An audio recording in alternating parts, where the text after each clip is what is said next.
সরকার আমাদের ব্যবহৃত ফোন এবং বাইরে থেকে যে ফোনগুলো আমদানি করে আমরা আনতাম আগে, এই ফোনগুলোর উপরে তারা 57% ভ্যাট ধরছে। তো আমরা ভ্যাট দিতে রাজি, কিন্তু সেটা 57% না, আমরা 10 থেকে 15-20% পর্যন্ত আমরা ভ্যাট দিতে রাজি। আমরা একটা মাত্র জাতি যারা আমরা ভ্যাট দিতে রাজি, কিন্তু সরকার আমাদের থেকে ভ্যাট নিচ্ছে না। প্রথমবারে তারা 57% ধরতেছে। কেন? প্রথমে আমাদেরকে, আমাদের যারা জনগণ আছে এরকম 20% বা 15% ধরে অভ্যস্ত করা, প্রয়োজনের তাগিদে আবার বাড়ানো যাবে। কিন্তু একবারে যদি 57% ভ্যাট ধরেন, এখন বর্তমানে আমাদের কাছে যে পরিমাণ স্টক আছে এবং আমাদের জনগণের যে একটা নিম্ন মধ্যবিত্ত একটা দেশ, এই দেশের জনগণের আপনার 10,000 টাকার একটা ফোনে প্রায় আরও 5,700 টাকা অতিরিক্ত দেওয়া লাগতেছে। তাহলে এই অতিরিক্ত টাকাটা দেওয়ার মতো আমাদের এই জনগণের ক্যাপাসিটি আছে কিনা, যেটা সরকারের বুঝতে হবে। যেটা না বুঝেই তারা একটা নিয়ম প্রথা চালু করে দিছে। এটার জন্য আমাদেরকে তেমন সময়ও দেয় নাই। আবার আরেকটা সিস্টেম চালু করছে NEIR নামে, যে সিস্টেমের মাধ্যমে আমাদের ফোনটা, এখন আমরা যদি ব্যবহৃত ফোনটা, আমার পরিবারের কাউকে যদি আমি দিতে চাই, অথবা আমার ফোনের যদি কোনো সমস্যা হয়, সিমটা আমি যদি অন্য ফোনে করতে চাই, সেটা চলবে না। তো চলার জন্য করতে হবে কি, নতুন করে রেজিস্ট্রেশন করতে হবে। যেমন গাড়ি আমরা নাম ট্রান্সফার করি, জায়গা জমি নাম ট্রান্সফার করি, একটা জমি কিনতে গেলে যেমন করতে হয়, রেজিস্ট্রেশন করতে হয়, প্রত্যেকটা ফোন বারবার এভাবে রেজিস্ট্রেশন করতে হবে। এই যে রেজিস্ট্রেশনের প্রসেসটা, এই প্রসেসটা সরকার যে চালু করছে, এটার কোনো ডেমো ভার্সন আমাদেরকে দেয় নাই। সেটা কিভাবে কাজ করবে, একটা তারা ইকুইপমেন্ট এনে এটা ইমপ্লিমেন্ট করে দিচ্ছে মাঠের মধ্যে, কিন্তু সেইটা আমাদেরকে প্র্যাকটিস দেয় নাই, দেখায় নাই কীভাবে এটা ব্যবহার করবে।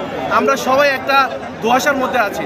তো আমরা সরকারের কাছে এইটাই দাবি, NEIR প্রসেসটা যাতে সহজ হয়, যেটা আমরা সবাই আমাদের ফোনগুলো যাতে পুনরায় ইউজ করতে পারি। নাহলে একটা বিশাল আকারের ফোন বাজারে যেটা আছে সেটা গার্বেজে পরিণত হবে। তো আমরা চাচ্ছি এই প্রসেসটা সহজ হোক এবং আমাদের ভ্যাট ট্যাক্সটা কমিয়ে আনে এটা জনদুর্ভোগটা এটা দূর করুক।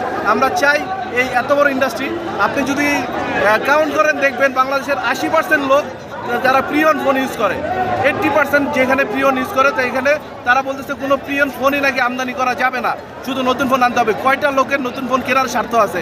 এবং এই নতুন ফোনের রেগুলার প্রাইসের উপরে আরও 57% ভ্যাট অ্যাড করবে সরকার। এইটাই আমাদের দাবি, তারা ভ্যাট কমিয়ে আনুক, আমাদের এই NEIR সিস্টেমটা এই প্রথাটাকে, এই সিস্টেমটাকে আরও সহজ করুক এবং জনগণের সামনে এই সিস্টেমটাকে তুলে ধরুক, আমাদেরকে অভ্যস্ত করাক, আমাদেরকে দেখাক, জনগণ দেখুক যে কী সিস্টেমে তারা কাজ করতে চাচ্ছে। সারা বাংলাদেশের ব্যবসায়ীদের সাথে আলোচনা না করে সম্পূর্ণ গায়ের জোরে আমাদের উপর চাপিয়ে দিচ্ছে। আমরা দীর্ঘ 1 মাস ধরে শান্তিপূর্ণ মানববন্ধন, আন্দোলন, মিছিল এবং BTRCর সামনে মানববন্ধন সহ নানাবিধ শান্তিপূর্ণ কর্মসূচি পালন করে আসছি।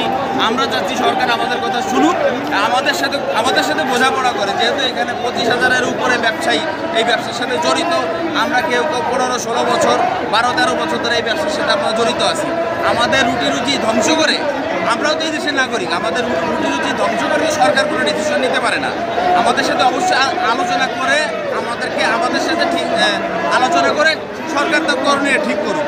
আমরা অবৈধ কোনো ব্যবসা করতে চাই না, আমরাও সরকারকে ট্যাক্স ব্যাক দিয়েই ব্যবসা করতে চাই।